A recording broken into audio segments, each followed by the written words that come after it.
Zbardhet dëshmia e autorit të dyshuar për vrasjen e 20 vjeçarit Johan Zuko në Korçë.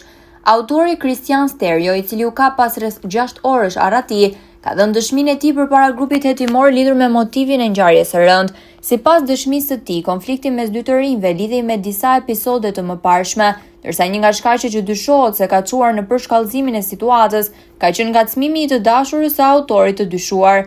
Përkrahas këtij konflikti, hetuesit po marrin në konsiderat edhe përplasjet e mëparshme mes dy të rinjve, të cilët dyshohet se kishin pasur debate për shkak të pretendimeve se kush ishte më i forti i lagjes. Sipas të dënave të deritanishme nga hetimi, autori i dyshuar dhe viktima ishin konfliktuar verbalisht disa ditë përpara ngjarjes.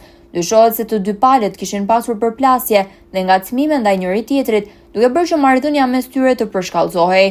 Situata më pas do të merrte një tjetër përmas. Sipas dëshmisë së autorit, ditën e ngjarjes ai ka marrë armën dhe ka shkuar në ndjekje të 20 vjeçarit, ndërsa e ka qelluar me një plumb pas shpine, që rezultoi fatal për jetën e Johan Zukos. Konflikti, i cili dyshohet se kishte nisur për motive të dobta, duke filluar nga pretendimet se kush konsiderohej i forti i lagjes, më pas të shoqëruar me ngacmime, sharje dhe përplasje të vazhdueshme mes dy të rinjve. Përplasja përfundoi tragjikisht me vrasjen e 20 vjeçarit Johan Zuko, ndërsa Kristian Sterjo u largua nga vendi i ngjarjes dhe u arrestuar rreth 6 orë më vonë nga forcat e policisë në afërsi të banesës së tij. Sterjo fshihej në një zonë të afërsisë së varrezave të qytetit, por është larguar prej aty për t'u afruar drejt banesës. Ka qenë ky moment që policia e ka pikasur dhe ka ndërhyrë menjëherë për kapjen e tij.